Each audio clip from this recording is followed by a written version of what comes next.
고린도전서 2장 10절 16절 오직 하나님이 성령으로 이것을 우리에게 보이셨으니 성령은 모든 것 곧 하나님의 깊은 것까지도 통달하시느니라. 사람의 일을 사람의 속에 있는 영 외에 누가 알리요? 이와 같이 하나님의 일도 하나님의 영 외에는 아무도 알지 못하느니라. 우리가 세상의 영을 받지 아니하고 오직 하나님으로부터 온 영을 받았으니 이는 우리로 하여금 하나님께서 우리에게 은혜로 주신 것들을 알게 하려 하심이라. 우리가 이것들을 말하니와 사람의 지혜가 가르친 말로 아니하고 오직 성령께서 가르치신 것으로 하니 영적인 일은 영적인 것으로 분별하느니라. 육에 속한 사람은 하나님의 성령의 일들을 밟지 아니하나니 이는 그것들이 그에게는 어리석게 보임이요 또 그는 그것들을 알 수도 없나니 그러한 일은 영적으로 분별되기 때문이라.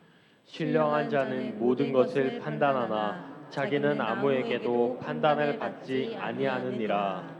함께 읽겠습니다. 누가 주의 마음을 알아서 주를 가르치겠느냐? 그러나 우리가 그리스도의 마음을 가졌느니라. 아멘. 대부분의 신자들은 성령님이라는 문제에만 들어가면 많은 혼란을 겪게 되죠. 왜냐하면 이 성령님에 대한 바른 이해를 하지 못하기 때문입니다. 성령님은 영이십니다. 이게 보이지 않으시죠? 그렇다 보니 그 성령 하나님이 우리 속에 들어오면 분명히 보통 때와는 다른 현상이 나타나야 한다라는 것이 일반적인 생각이죠. 즉 성령님이 우리 안에서 하시는 일을 동적인 일로만 여겨버리기 때문에 성령님이 계시면 마음이 뜨거워지거나 방언을 하게 되거나 이상한 체험을 하거나 병을 고치는 능력이 주어진다고만 생각합니다. 동적으로만 생각하니까. 결국 신자가 성령님을 받아서 신비한 힘을 소유하고 신기한 일을 하는 것, 이것은 타 종교에도 있고요. 그리고 점을 치는 사람이나 여러 이렇게 무당이나 이런 분들하고도 별반 다를 바 없는 것 아닙니까? 그렇게만 따져버린다면. 그래서 보통 신자들은 성령님을 받았습니까? 라고 물어보면 머뭇머뭇거리게 되죠. 왜냐하면 자신이 성령을 받았는지 아무리 생각해봐도 신비한 체험을 한 적이 없고 또 특별하게 큰 은사나 능력이 없으면 성령님을 받지 못한 것처럼 느껴지기 때문이죠. 신자들이 성령님에 대해서 제일 크게 오해하는 것은 자신에게 열심이 없다라고 생각할 때입니다. 뭔가 교회 일에 예전보다 소극적이고 하고 싶은 마음이 일어나지 않고 남들은 이거다 저거다 해서 정말 신자답게 하고 있는데 나는 단지 교회에 왔다가 돌아가는 생활에 지나지 않는다라고 생각될 때에 스스로에게 낙심이 되고 나중에는 그 이유를 성령님이 내 안에 안 계시기 때문이라고 결론 짓기도 하죠. 그래서 성령님을 받기 위해서 무엇을 어떻게 하느냐에 관심을 두고 그렇게 하는 사람들과 요즘은 영상들도 많이 있으니까요. 그런 것들만 찾아보게 되겠죠. 고린도 교인들도요. 성령님을 이렇게 이해했습니다. 그래서 그들은 성령님을 받은 증거를 은사에서 찾았던 것이죠. 방언하고 예언하고 병 고치는 은사가 있으면 성령님을 받은 것이고 그렇지 않으면 성령님을 받지 못한 것으로 여겼던 것입니다. 그래서 여기에서 차별이 생겨나게 된 것입니다. 성령님을 받은 자와 성령님을 받지 못한 자의 차별인 것이죠. 바울은 그런 고린도 교인들을 책망하면서 성령님의 일은 그것만 있는 것이 아니다라고 말씀하고 있습니다. 특별히 성령님께서 우리 안에 내주하시면서 우리에게 가장 크게 하시는 일을 사도 바울은 아주 힘있게 고백하고 있습니다.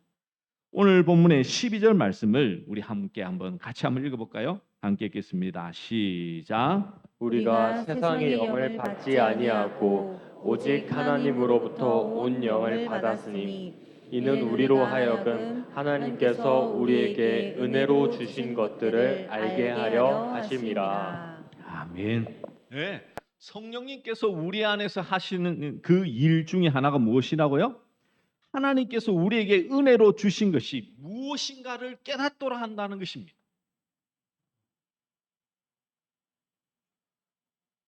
여러분, 어제 조혜련 집사님을 통해서 제가 참 많이 도전을 받았던 것 중에 하나가 그거였거든요. 그 나이 드신 부모님이 하신 말씀, 어머니가 하신 말씀. 아니, 성경을 읽어야 어떤 하나님을 믿고 있는지 안다고. 근데 대부분 보시면 성경을 그냥 부분적으로만 알고 있어요. 오늘 본문의 말씀도 여러분들은 대부분은 부분으로만 이해하고 받아들이고 계실 거예요. 그렇다 보니 지금 사도 바울이 전체적으로 하고 있는 말씀이 구체적으로 잘 들리지도 않고 보이지도 않습니다. 아니, 분명히 사도 바울은 12절에 성령님께서 우리 안에 내주하셔서 하시는 일이 무엇인가를 분명히 말씀하고 있습니다. 그럼에도 불구하고 많은 성도들이 우리 성령님께서 내주하셔서 하시는 일을 잘 몰라요. 아니, 명확하게 지금 문장으로 하나님의 말씀으로 말씀하고 있습니다. 하나님께서 우리에게 은혜로 주신 것들을 뭐하게 하기 위해서 알게 하려 하시기. 그러니까 성령님이 우리 안에 내주하셔서 성령님께서 하시는 일은 하나님의 은혜가 우리에게 무엇인지를 계속해서 알게 해주시는 거예요. 그러면 이것을 반대로 하면 하나님의 은혜를 깨닫는 것은 성령님이 아니면 불가능하다는 말이죠.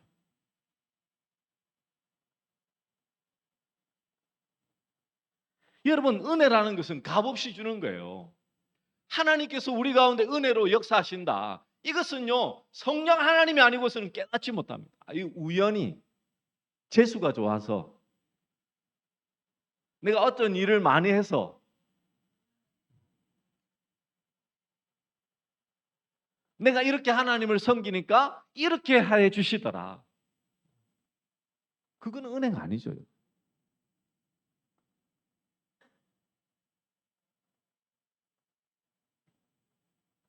만약 굳이 성령이 아니고서라도 우리의 지혜를 가지고 얼마든지 하나님의 은혜에 대해서 깨달을 수 있다면 무엇 때문에 성령 하나님을 우리 가운데 보내주셨겠습니까?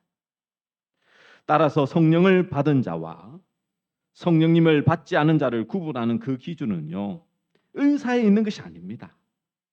하나님의 은혜를 아느냐 모르느냐에 있는 것이겠죠. 그렇다면 왜 사도 바울이 이 고린도 교회에 대해서 이런 말을 하고 있을까요? 바꾸고 말하면요, 이 고린도 교회가 하나님의 은혜라는 말을 하고 있지만 그 은혜에 대해서는 잘못 인식하고 오해하고 있다는 뜻입니다. 고린도 교회가 은혜에 대해서 잘못 이해했기 때문에 발생하는 문제가 무엇이었습니까? 바로 자랑이었죠. 자랑. 분파가 생겼던 이유 중에 하나였죠. 왜 은혜를 모르는 사람들이 자랑할까요? 그 오해한 사람들이. 왜냐하면 이 은혜가 뭔지를 지금 모르니까 내가 무엇인가를 노력해서 얻어내서 내가 가진 것이기 때문에 지금 자랑하는 것이죠.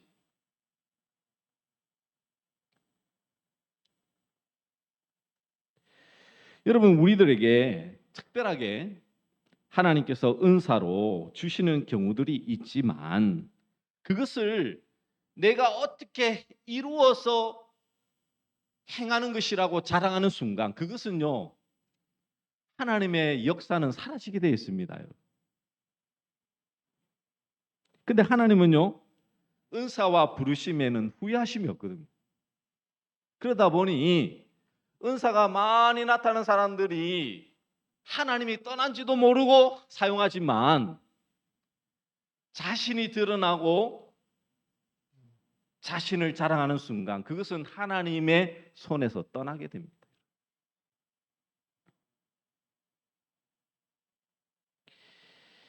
하나님께서는요, 어떤 한 개인을 향해서 특별한 사랑을 베푸시지 않습니다.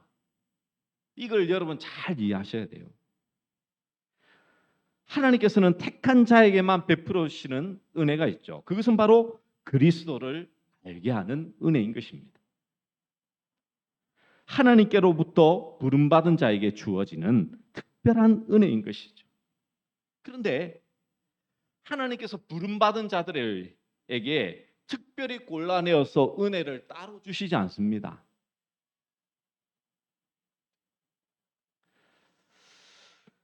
예를 들면 그렇죠. 남들은 경제 사정이 어려운데, 지금 참 어려운데, 내가 예수님을 잘 믿고 교회를 열심히 다니니까 우리 가게만 장사가 잘 되더라? 그거는 여러분 틀린, 잘못된 표현이에요. 그러면 장사가 늘 잘 됩니까? 평생 안 될 때도 있죠.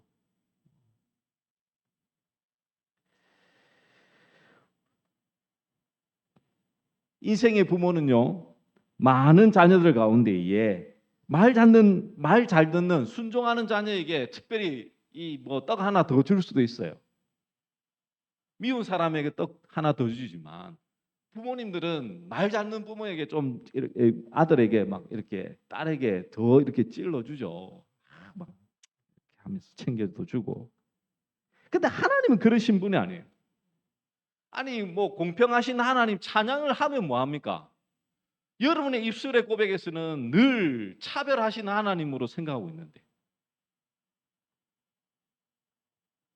그렇지 않나요, 여러분? 정말 여러분은 공평하신 하나님이라는 이 찬양을 여러분의 마음의 중심으로 할 수 있습니까?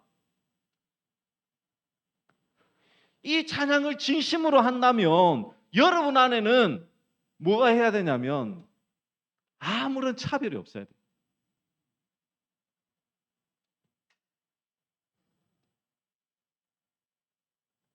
이런 하나님은 나오지도 않습니다, 여러분. 성도가 세상을 살아가는 환경은 다 다르죠. 어떤 사람은 고난과 어려움이 연속일 수가 있고 또 어떤 사람은 평안의 연속일 수 있습니다. 이것을 인간 편에서 생각하면 언제나 평안한 삶을 살아가는 그 사람이 하나님의 사랑을 더 받은 것처럼 오해될 수 있습니다. 하지만 하나님의 관심에는 사람의 환경이 있지 않아요. 아니 하나님께서 그냥 우리가 예수님 잘 믿어서 잠깐 살아가는 거 그거 뭐 의미가 있습니까, 여러분? 아니 믿음의 사람들이 행했던 것은 이 땅을 나그네 인생으로 살아갔는데요. 장차 가야 할 본향이 있다라고 말씀하고 있었는데 아니 무슨 이 세상에서 잘 사는 것이 여러분 신앙생활의 복이라고 그렇게 생각하고 계십니까? 하나님께서는요, 우리가 살아가는 환경을 살기 좋게 만드는 것이 아니라 하나님의 은혜를 아는 사람 되게 하는 것이죠. 환경은 아무것도 아닙니다, 여러분. 은혜를 깨닫게 하는 도구에 불과한 것이죠. 때문에 고난과 어려움의 연속이라 할지라도 그 속에서 하나님의 은혜를 배우고 자기를 포기하고 자족할 수 있다면 그것이 얼마나 놀라운 복입니까? 근데 반대로 평안한 삶을 살지만 자족할지도 모르고 자기를 포기할 줄 모르는 그런 사람은요, 결국 저주 안에 빠지는 거잖아요, 여러분.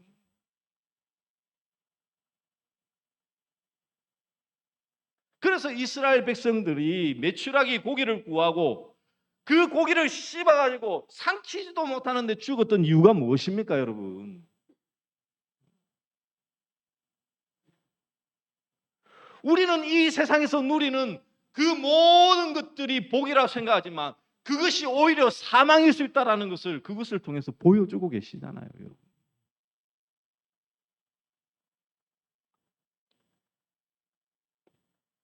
때문에 신자는 환경이 좋고 나쁘고에 관심을 두어서는 안 됩니다.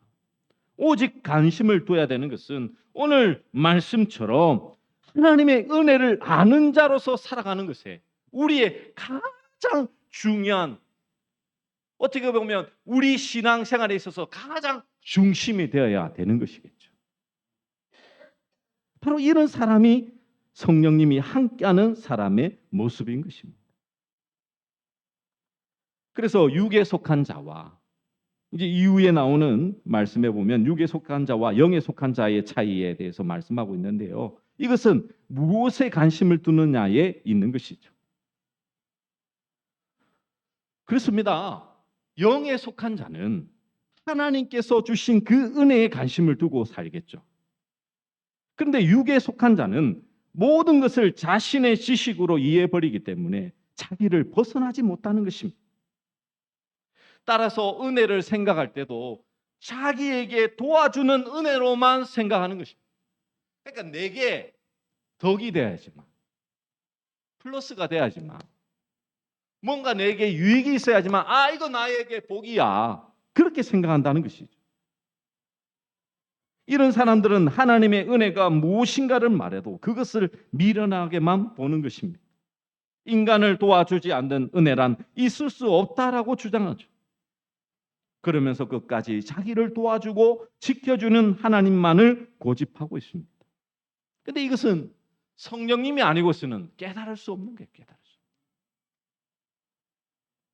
그래서 여러분, 이상하고 희한한 체험에 매달릴 이유가 없는 것입니다. 아니, 여러분 생각해 보십시오. 사도 바울이 다메섹에서 예수님을 만났습니다. 그리고 만난 다음에 사도 바울이 뭘 했나요? 예수님 만나는 방법 1, 예수님 음성 듣는 방법 2, 이러면서 거기에 대해서 말씀을 했습니까? 한 번도 있잖아요. 사도 바울은 예수님을 어떻게 만나느냐, 예수님을 어떻게 음성을 듣느냐, 그거 말한 적 없어요. 자기 체험을 자랑 삼아 말한 적이 없습니다. 사도 바울에게 중요한 것은 자신이 몰랐던 예수 그리스도를 알게 되었다는 것이지, 하늘에서 음성을 듣고 예수님을 보았다는 그 사실에 집중하지 않았다니까요.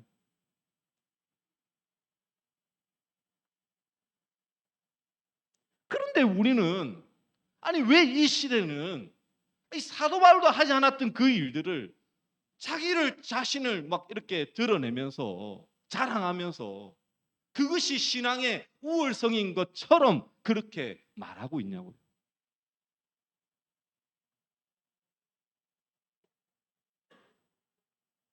아니 여러분 생각해 보십시오. 아무리 이 시대에 뛰어난 사람이라고 하더라도 사도 바울한테 비비기라도 할 수 있습니까, 여러분?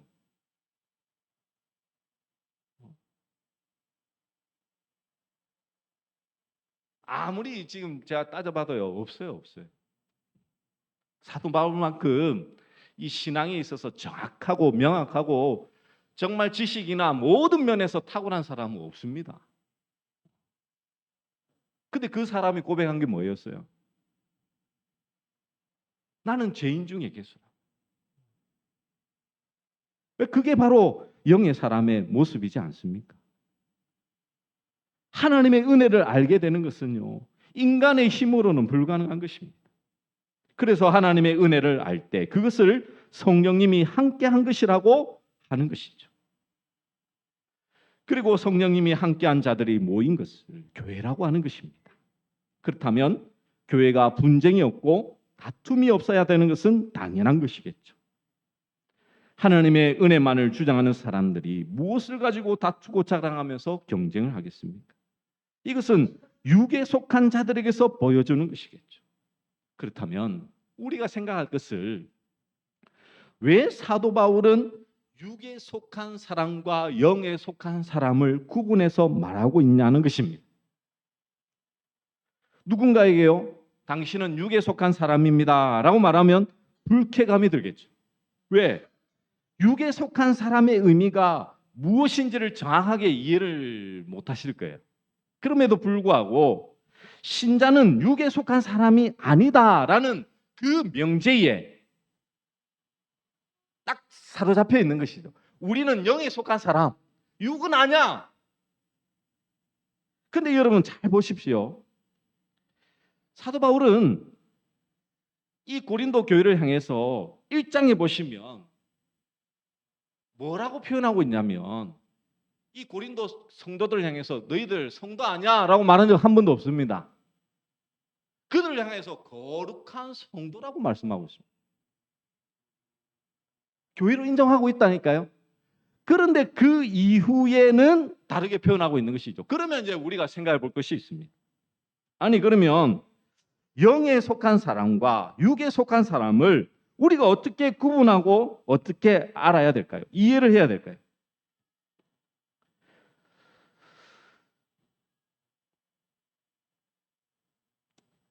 여러분 우리가 생각할 것은 바울은요 육에 속한 사람은 말하고 있지만 영에 속한 사람은 언급하지 않습니다. 영에 속한 사람이 없는 것은 아니겠죠. 로마서 8장 5절과 6절에 보시면 이런 말씀이 있습니다. 우리 함께 앞에 보시면 있습니다. 함께 읽겠습니다. 시작.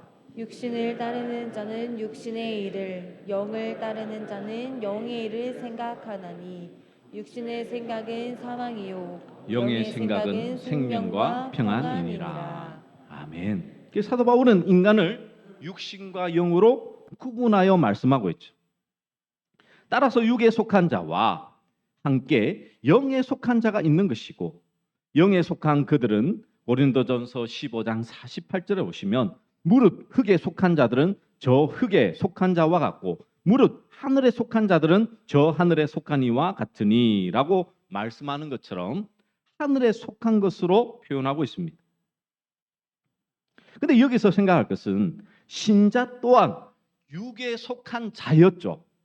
에베소서 2장 5절과 6절에 보시면 이렇게 말씀합니다. 허물로 죽은 우리를 그리스도와 함께 살리셨고 너희는 은혜로 구원을 받은 것이라.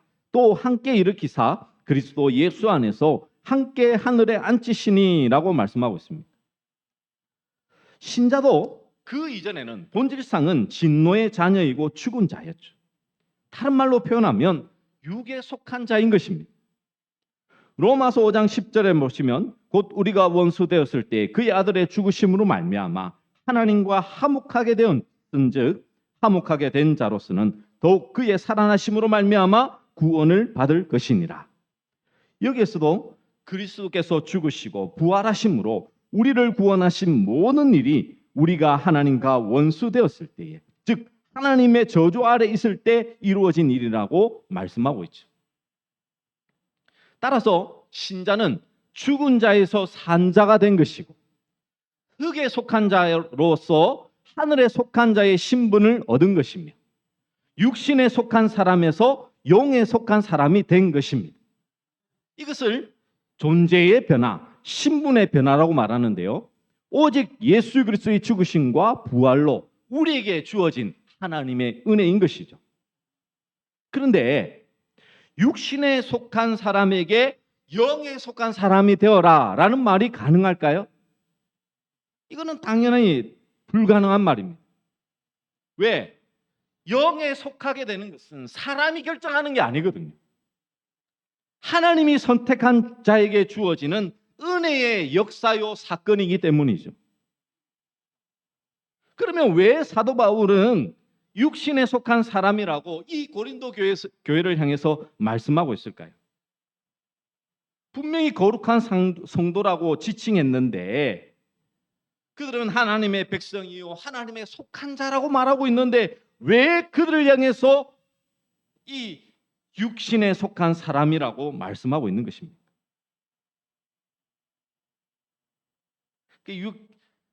너희가 싸우기 전에는 육신에 속한 사람이었다가 싸울 때는 싸우지 않을 때는 영에 속한 사람이고 그걸 말씀하고 있을까요?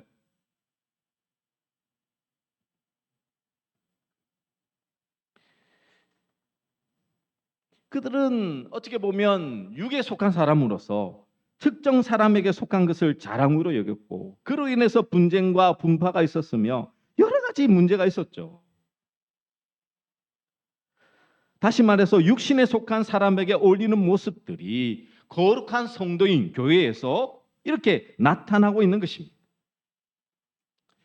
많은 신자들이 자신에 대해서 혼란스러워하고 갈등하며 당황하는 것 중에 하나가 자신에게서 도무지 성령님을 받은 것 같지 않은 믿음이 아닌 것 같은 행동이 그 모습들이 있다는 것이기 때문이죠. 성령을 받은 거룩한 성도답지 않은 부정적으로 생각하는 모습들이 자꾸만 존재성, 거기에 대해서 회의와 의심에 붙들리게 됩니다. 여러분, 교회 안에 특별히 고린도 교회지만 오늘날 교회도 마찬가지예요. 분쟁과 분파 등 수많은 문제가 있다는 것이 이상하게 여겨지십니까? 물론 이것은 그냥 단순히 사도 바울이 너희들 싸우지 말고 하나 되라, 교회가 좀 더 좋은 모습으로 가야지라고 사도 바울은 그렇게 말한 적 없어요. 그 성경을 읽어도 정확하게 보시라고요. 한 문장이라도, 아니 한 단어라도 너희들 좋은 교회 만들어라고 한 적 없어요.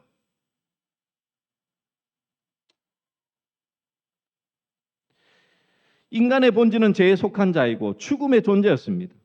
그런 그들이 예수님의 은혜로 말미암아, 하나님의 은혜로 말미암아 예수 그리스도를 믿고 하나님의 자녀가 되고 우리의 그 존재가 변화되었다는 거. 거기에 대해서 우리는 자꾸만 뭐 하냐면 이제는 육은 완전히 결별했어라고 생각합니다.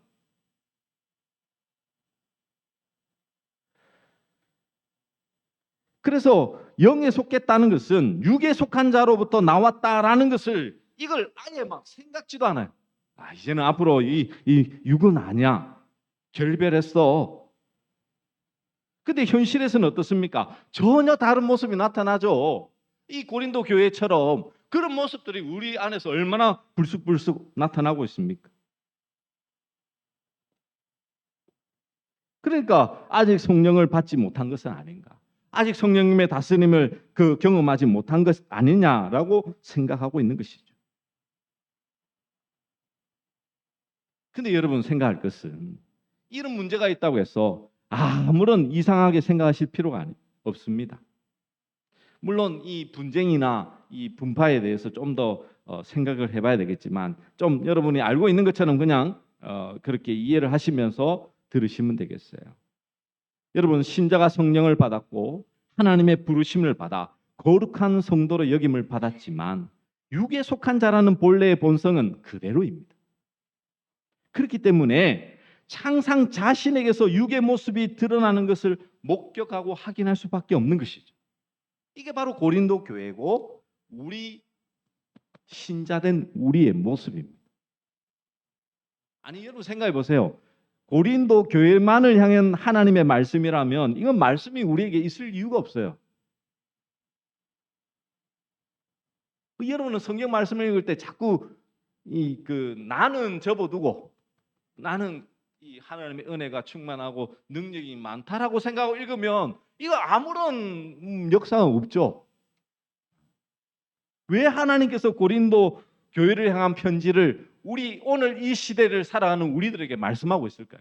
왜? 우리들에게 가장 필요한 하나님의 말씀이기 때문에.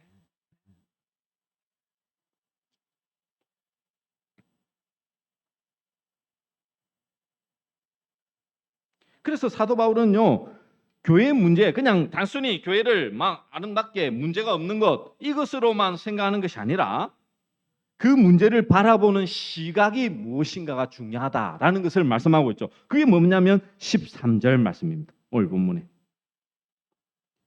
우리 같이 한번 읽어볼까요? 준비 시작. 우리가 이것을 말하거니와 사람의 지혜가 가르친 말로 아니하고 오직 성령께서 가르치신 것으로 아니 영적인 일은 영적인 것으로 분별하느니라. 아멘. 이 영적인 것으로 하니까 자꾸 우리가 탈육으로 생각해서 자꾸 신령한 것, 막 은사로 이렇게 생각하셨는데 그러실 필요 없습니다. 오늘 사도 바울은 분별이라는 말씀을 하고 있는데요. 여기서 말한 분별은 아닌 것은 아닌 것으로 알고 참된 것은 참된 것으로 알아라라는 것이죠. 이게 무엇이 육적이고 무엇이 영적인가를 아는 것을 분별로 말씀하고 있는 것입니다. 즉 성령님께서 오셔서 우리에게 하나님의 은혜를 알게 하시고 그리고 무엇이 은혜인지, 무엇이 은혜가 아닌지, 무엇이 영이고 무엇이 육인지에 대해서 뭐 한다고요? 분별해 주신다고요. 분별해 주신다고. 성령님이 오셔서 하시는 일은 하나님의 은혜를 알게 하시고 무엇에 대해서 육인지 영인지에 대해서 분별하시는 것이 뭐다? 바로 성령님께서 우리 안에서 역사하시는 일이라고요. 일이라요. 영적인 일은 성령님을 받은 자만이 알 수 있는 것이지 않습니까? 그래서 성령님이 오신 그 목적 자체는요, 인간의 변화에 거기에 집중되어 있는 것 아닙니다. 육에 속한 사람은 성령님을 받지 않았기 때문에 하나님의 그 일들을 미련하고 어리석게 보죠. 아니, 능력만 생각해 본다면, 은사를 나타내면 우와 하나님 대단하다라고 생각하는, 그거는 여러분 성령님이 하시는 일이 아니라고요. 그렇게 하는 거는, 그럴 것 같으면 예수님이 끝까지 살아남으셔서 계속해서 기적과 이적을 막 다 행하시고, 사도 바울도 말씀 기록할 필요가 없죠. 가는 곳마다 막 그 병자만 고치고 이적만 행해도 그 하나님의 일을 드러내는 것 아닙니까? 근데 그게 아니라고 계속 말씀하고 있는데도 불구하고 우리는 거기에 대해서는 관심이 없어요. 왜? 하나님의 말씀을 자꾸만 자극적이고 눈에 보이는 것으로만 알려고 하기 때문에.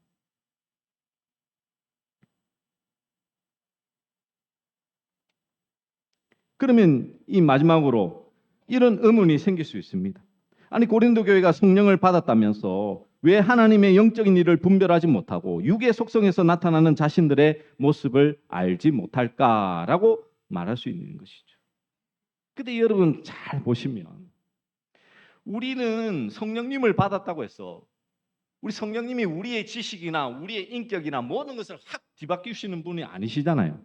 여전히 육에 속한 자로 살아온 습성과 종교적인 문화도 남아 있습니다. 그래서 베드로가 안디옥에서 이방인과 식사를 하다가 그 할례를 받은 자들 오니까 어땠습니까? 피해버리죠. 거기에 대해서 사도 바울이 얼마나 이 개발을 갖다가 베드로를 책망했는지 모릅니다. 왜냐하면 안디옥 교회와 이 안디옥 교회가 얼마나 중요한 교회입니까?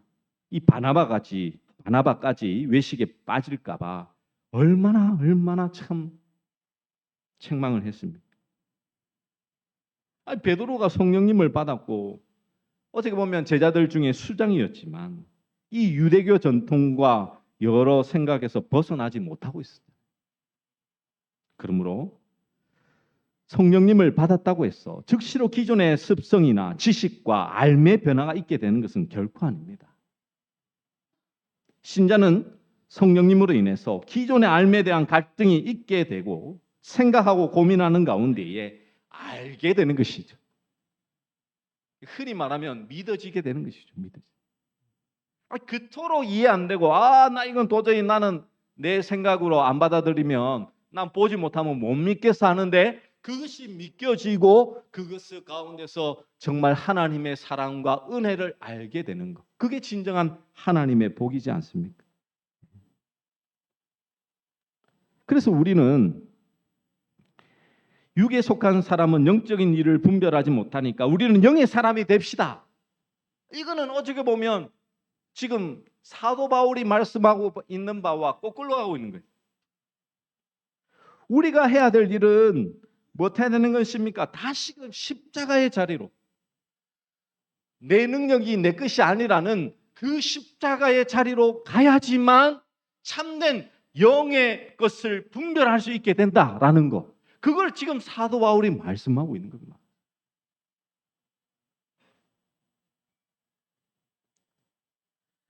십자가가 나에게 하나님의 능력이라는 그 사실이 우리의 삶의 참된 현실이 되어야 된다라는 것을 잊지 마시고 매일의 삶 속에서 이 은혜와 능력 속에서 살아가는 우리 모든 믿음의 종들 되시기를 간절히 축원합니다. 우리 말씀을 기억하며 함께 찬양하도록 하겠습니다. 우리 따스한 성령님 함께 찬양하겠습니다.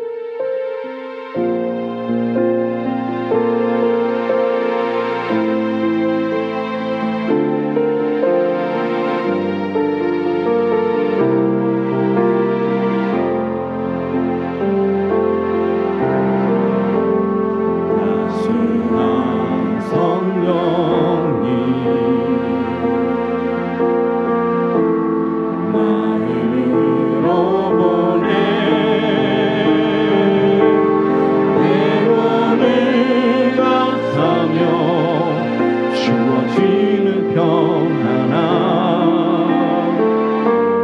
만족함을 느끼네 부르신 곳에서 부르신 곳에서